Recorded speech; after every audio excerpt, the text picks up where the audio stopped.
morning. Good morning. Kami borama taurage, singidi akaba mangaurage, sena sinjugi sinjugi mana masing ke tauraga, aina soya thame hoye mimi khara hapsalaga sinju taurani, adigi sigana aidum vegetable khara ne ngaurage, asigana aina hawai setting salame. Jena me angida makta se Mimi hungry. Bro.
Good morning everyone. मैं आपको ना मक्बू जुलिया गाय बबना खुरमजरी हाँ से मैं आप नंदा hi दो रोसे hi good morning Good morning.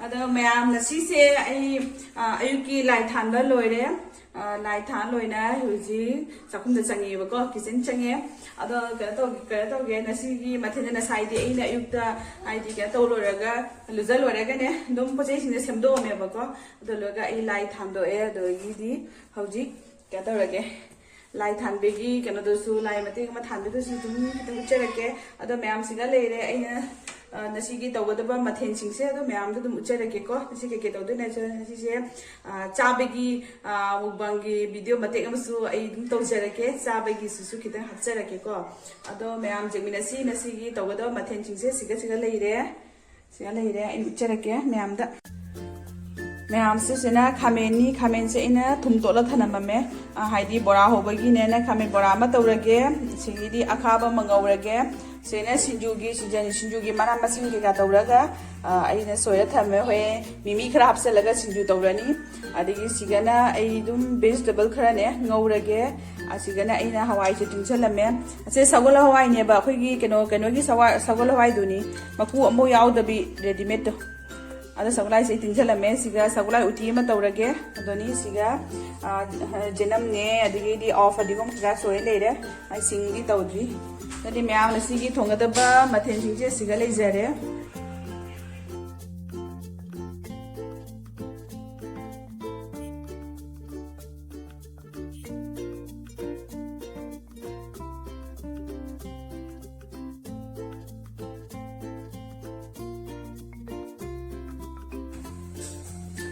हवाई से सीधा थामले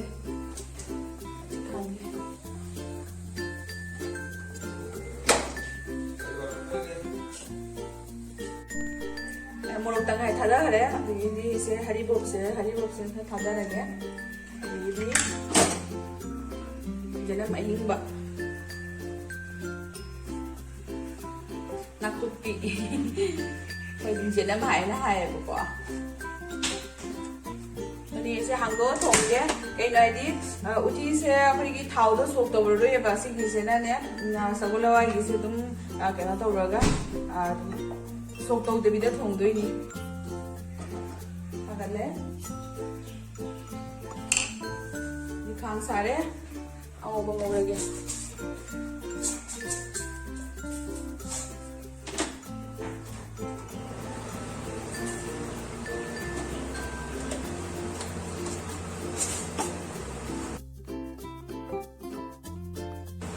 साइने सामदो थमम बने बने पुनः मक्सु रेडी तौरगा असल में इनो फिर सामदो तो फिर सामदो तो तो पानो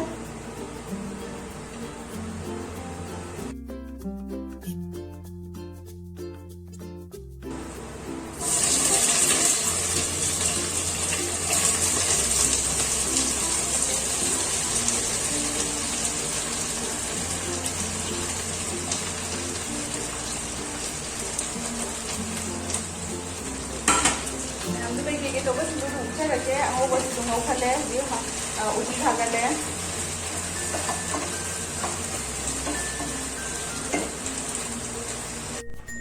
मैं उठी से लोसले इसका सिंगरा आपसे लगे ये नसाई और दियो मसोई बतो को आपसे ले थांगराम दाई और बनी ना यदि मनम दो कहना तो लोग पीने लगे ना हाइना हाइदी मुना कनो ओइबदो सगुला उटीगी मकु खतन नंग जाव यारि तोरगा अदोनादि येंगमोद फजबनी बाबा जैसे मकु मो यावरे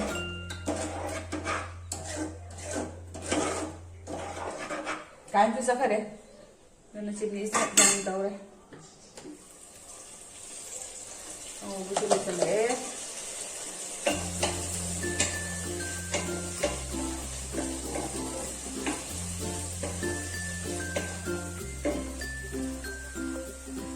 खान सारे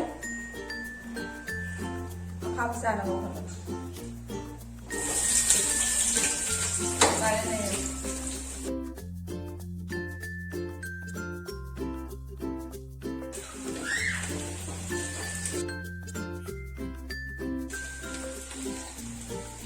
सागी बड़ा हो गया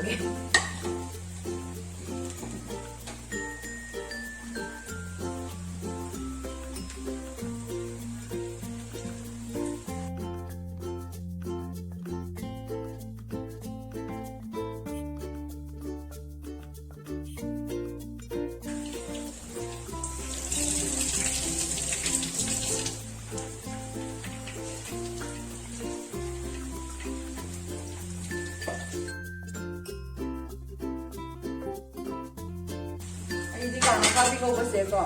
Masala ki kaso lang dumay sa atin simple ko yung tsara na tamo ba doon na ipamo eh.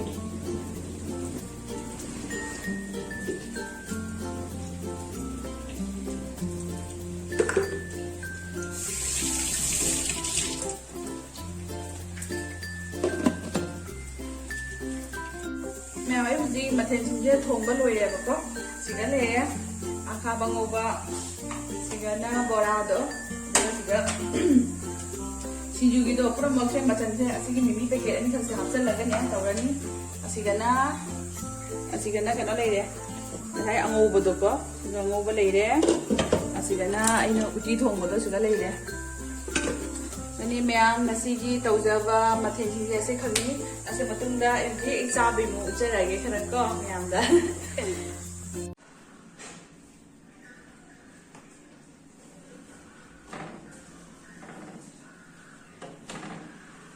Hello, chino ma'am.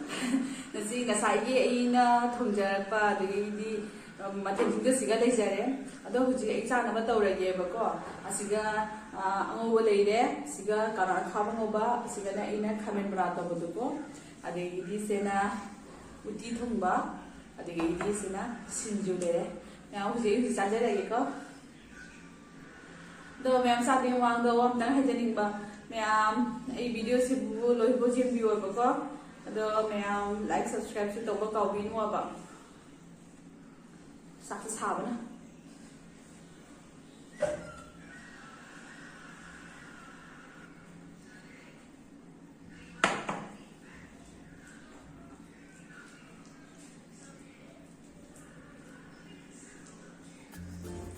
ꯁꯤꯅ ꯃꯌꯥꯝꯒꯤꯗꯃꯛꯇ ꯁꯦ ꯃꯌꯥꯝꯗꯤ ꯆꯥꯖꯔꯒꯦꯀꯣ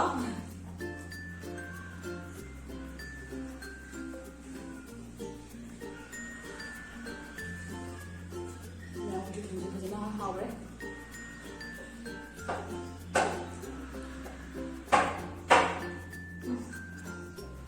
ꯄꯥꯡꯁꯤꯡꯒꯤ ꯊꯕꯛ ꯁꯨꯔꯤꯑꯕ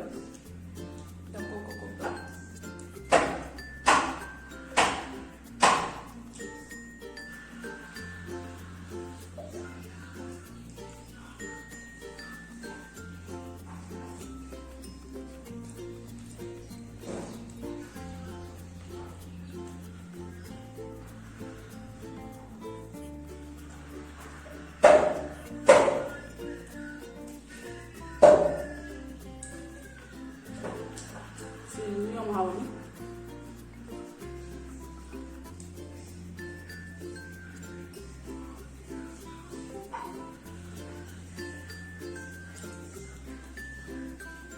sinjugi macani mana mesin sinjumdi pamdingine ayu panpa lameba aduga mamana pirapani adigi siga mimi habisena maso afri chitolane adigi chumdi pirapani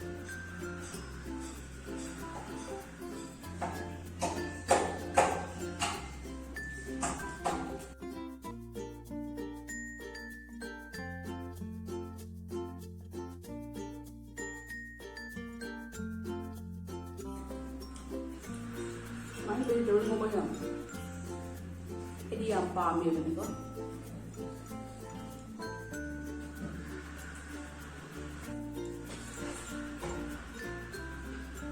Ini balik sampai nasi na hai. Maya. Atau ngana sah ya. Itu ngana sah.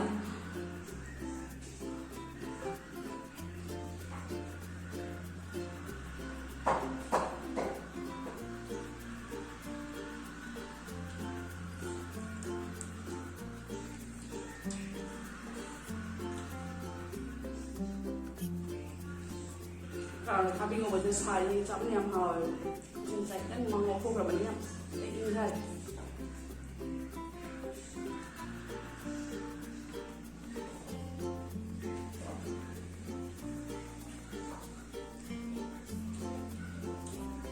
Kami berasa jadi Februari, yang udah kami berasa, itu jatuh ber kami berasa jauh dari ini.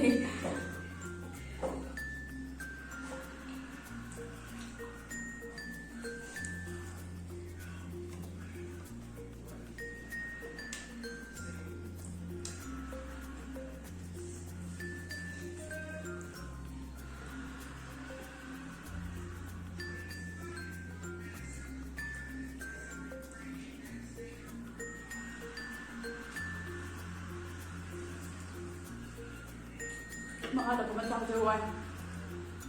Penyanyi itu belum dia berarti.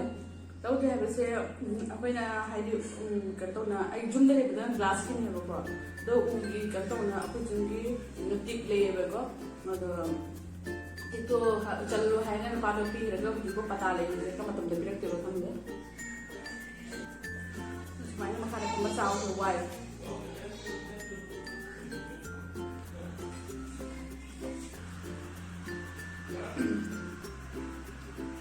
Saya lepas suara ada jing.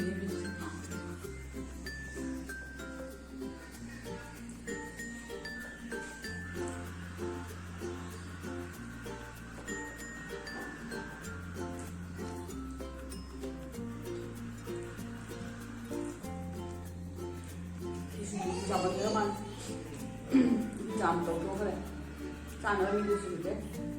Ini bagai dia terisi jam.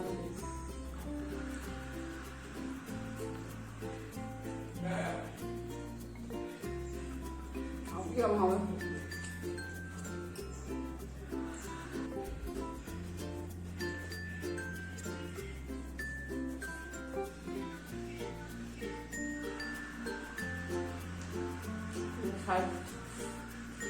mau masih nggak dia banyak happy dong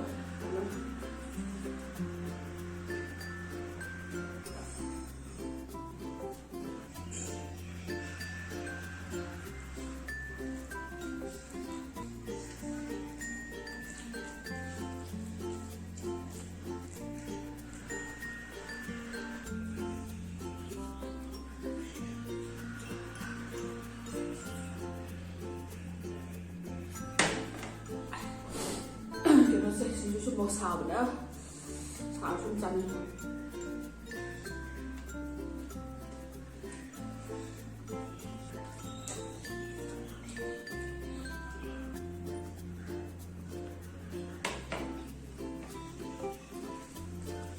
사업도 와살래.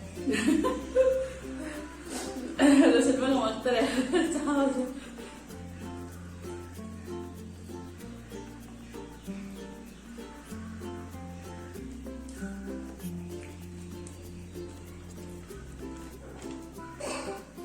잠깐만 나와라 거기인데. 돌아보는.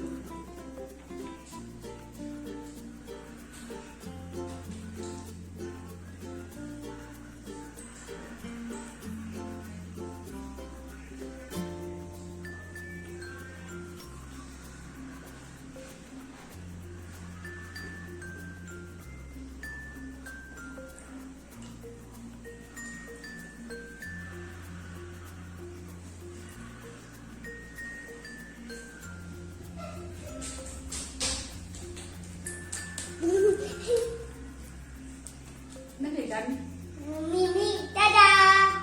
Mimi hungry na. Mimi hungry. Mimi yang pamit bako, tu Mimi si bisa tahu.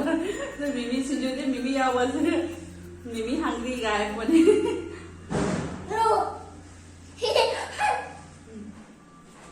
Jam. Jangan. Cepat, mama. Lekun, kamu sit down. No, bro. Mama. Oh. Kamu sit down. Mami. Ma'am, matin siya. Lesson mengamdre, ibarat susah lagi matin mengamdre. Ada ni ma'am. Apa cara dia mau cara bora ama sinsu ada gini yang kita maleme tak boleh bora tak boleh ya bapak ada ni saya berasa itu belum lagi ya pak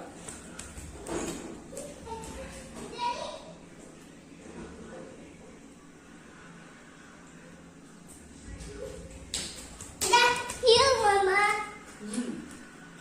Mimi. Mimi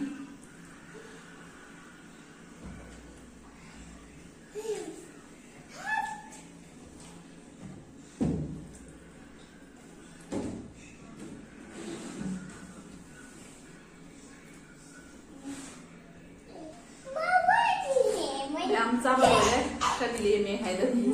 Dah ma'am video se matang se sumber se lagi. Dah ma'am menulis di na ini channel se bu like subscribe share to video mo ko ma'am share to ba like to ba am ta kau binu ba ko ye video ba ko kajana.